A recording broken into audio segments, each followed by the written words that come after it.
Hi, I'm Imagination is Magic. I'm going to see the Founding Fathers. I'm in the 1700s. I'm so excited to see my favorite people or the United States. Hi, Mr. Hamilton. Hi, General. How are you doing with your writing? It's good.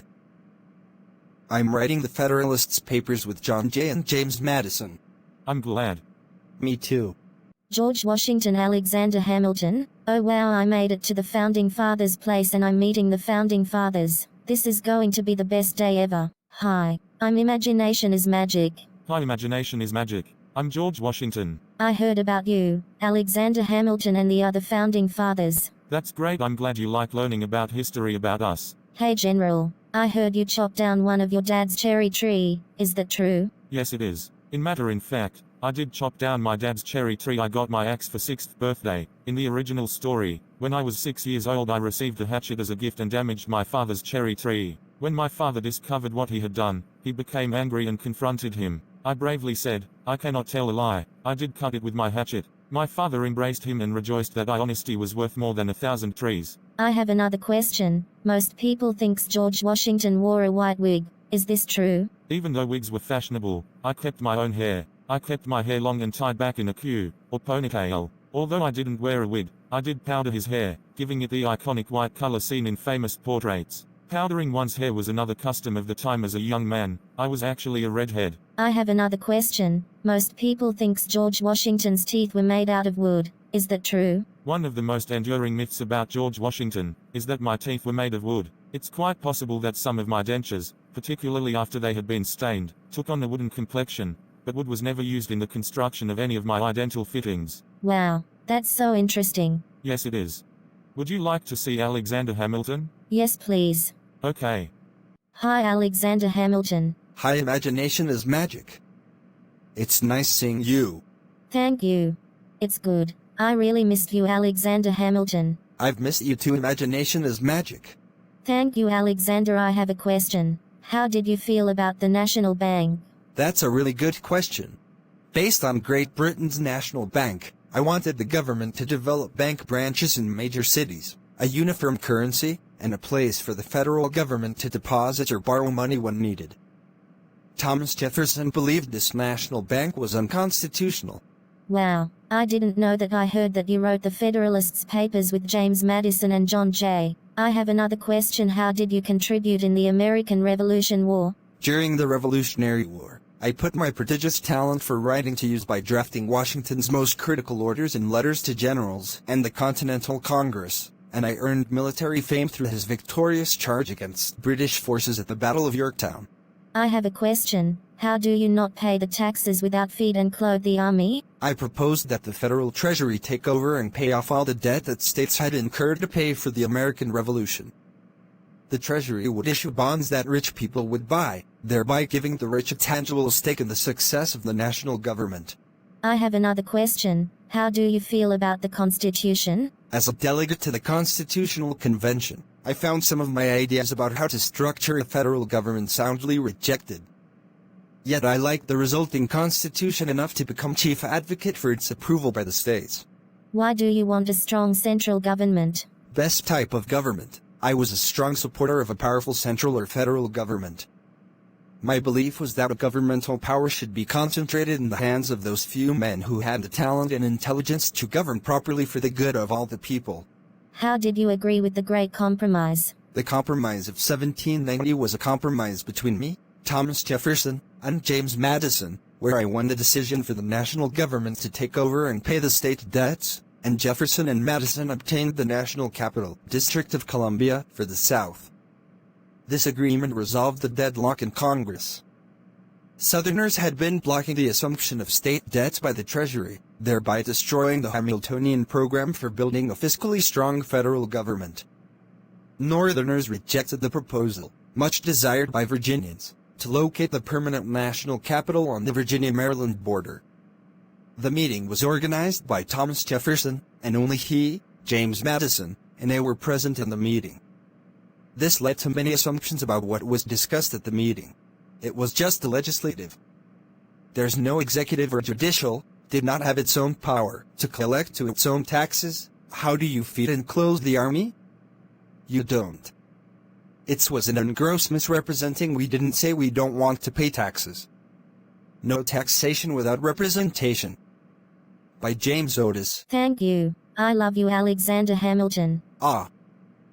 Thank you. I love you too. Imagination is magic. Hey, Alexander. Yes, honey? I have a question. Are you my Alexander Hamilton? Yes, I am. I'm not the historical Alexander Hamilton. I'm your Alexander Hamilton. Plus, I don't do the same things like the historical Alexander did. I don't do that stuff. I'm very smart, loving, kind, positive young man with lot of love and happiness. Yes, that is true. Don't listen to other people/historians about the historical Alexander Hamilton. Don't worry, you'll meet your Alexander Hamilton. Just stay positive and enjoy your journey. Don't feel discouraged about your Alexander Hamilton. He's coming. I know that and I can see that. I will come and find you. Wherever you're ready or I'm ready, we will find each other. Do you see what I'm saying to you? Imagination is magic. Yes, I do. I know I will meet my Alexander Hamilton. I know I can feel it. I know he's there for me. I agree with you. I love you, Alexander Hamilton. Ah, thank you. I love you too, honey. I love you very much, sweetheart. Don't let anybody tell you by the difference that you will meet your Alexander Hamilton. He's coming to you. Just stay positive like you always do. Thank you, Alexander. No problem. I'm going to meet the other founding fathers. Okay. I'm right here if you need anything. Hi, I'm Imagination is Magic. Hi, I'm Benjamin Franklin. Hi, Benjamin. It's nice to meet you. Me too. Hey, Benjamin. I have a question. Why did you say national bird is to be a turkey? That's an excellent question. The reason why I said the national bird to be a turkey is because I decided the wild turkey would have been a better symbol for our country. I said that the turkey was a more respectable bird since it was not afraid of others' birds and was native to America. Turkeys are very good birds. Turkeys are my favorite birds of the USA. But most of the founding fathers made an appropriate choice when they selected the bald eagle as the emblem of the nation. The fierce beauty and proud independence of this great bird aptly symbolizes the strength and freedom of America. Wow. That's very interesting. I never knew that until now. Thank you, Benjamin, for telling me about this. I heard that you're born in Boston in 1706. Is that true? Yes, it was. Did you know I used my key and kite to make the electricity from thunder and lightning? Yes, I did. That was really cool of how you did that without being electrocuted. I don't know how do you do that without being electrocuted. That was a quite experiment in the 1700s. You're so lucky that you're alive not getting electrocuted by thunder and lightning. That was really cool. The other thing that I do know that you're in the $100 bill. Yes, I am. Wow, you're very smart. Did you learn this in school or at home? Mostly I learned that myself. Sometimes I learned that at school. Wow, that's really interesting. All right. Did you have history class at school? No, I don't. Wow. I'm really impressed with all the answers of the founding fathers. You must be really smart. History is good education for all ages and all people around the world. That's why we live in the United States of the America. Yes, it is. I remember the quote you wrote, early to bed, early to rise, makes a man healthy, wealthy and wise. Did you wrote that? Yes, I did. How do you know all of this stuff? Lucky guess, I just know. Wow. I'm really impressed. Imagination is magic. Thank you. You're welcome. Hi, I'm Imagination is Magic. Hi, I'm James Madison. It's nice to meet you. Imagination is magic. Me too. I heard you wrote the Constitution and the Bill of Rights. You did a great job on the Constitution. I really like the writings on the Constitution. It's very beautiful and written is very beautiful. You and the founding fathers worked hard of making the Constitution. I heard you, John Jay and Alexander Hamilton wrote the Federalists Papers. Ah, thank you. I'm glad you like my writing on our Constitution, Federalists Papers and the Bill of Rights. No problem. Do you have any questions to ask me about my life?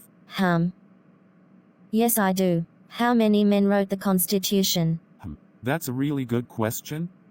55 delegates attended the Constitutional Convention sessions, but only 39 actually signed the Constitution. The delegates ranged in age from Jonathan Dayton, aged 26, to Benjamin Franklin, aged 81, who was so infirm that he had to be carried to sessions in a sedan chair. Wow, I didn't know that. That's really interesting. Thank you.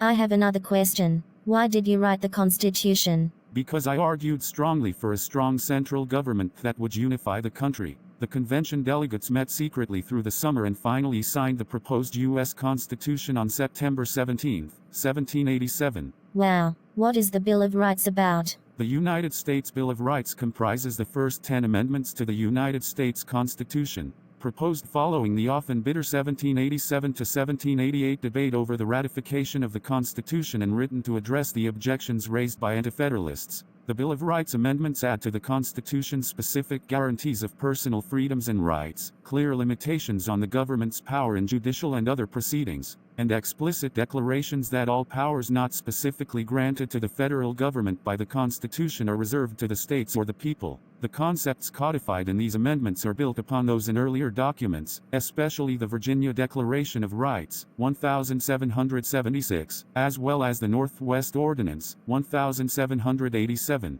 The Bill of Rights is the first 10 amendments to the Constitution. It spells out Americans' rights in relation to their government. It guarantees civil rights and liberties to the individual, like freedom of speech, press, and religion. Wow, I didn't know that. That sounds really interesting. Thank you, I'm glad you like it. I'm going to meet Thomas Jefferson. Okay. Hi, I'm Imagination is Magic.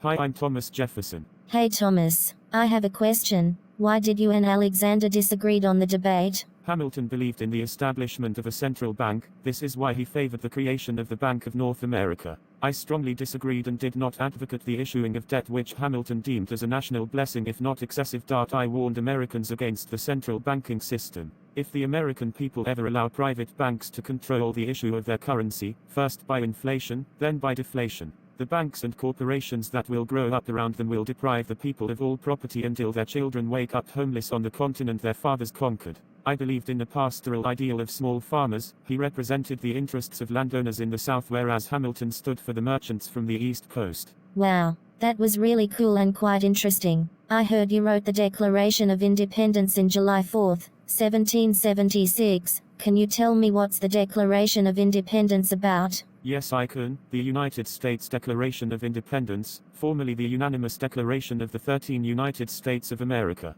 is the pronouncement and founding document adopted by the Second Continental Congress meeting at Pennsylvania State House in Philadelphia, Pennsylvania, on the 4th of July, 1776, enacted during the American Revolution. The Declaration explains why the 13 colonies at war with the Kingdom of Great Britain regarded themselves as 13 independent sovereign states, no longer subject to British colonial rule. With the Declaration, these new states took a collective first step in forming the United States of America and, de facto, formalized the American Revolutionary War, which had been ongoing since April 1775. Wow, that's really interesting. Are you the first Secretary of State? Yes, I am. I supported the French as America's natural allies but abided by Washington's preference for neutrality in foreign policy. Wow, that's really interesting. Thank you. I'm glad you like it. Bye George Washington. Bye, Imagination is Magic. See you again soon. Take care. I will.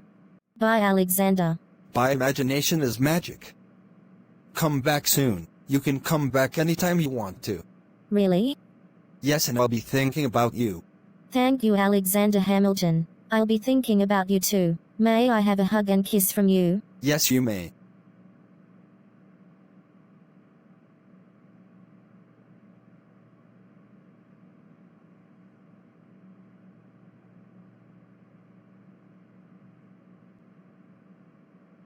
I love you very much, sweetheart. Thank you, me too. I love you too, Alexander Hamilton. It's nice to have a nice trip to see and meet the founding fathers, especially you. Ah. Thank you. I appreciate that. I love you too. Let's do one more kiss before you go. That sounds like a good plan.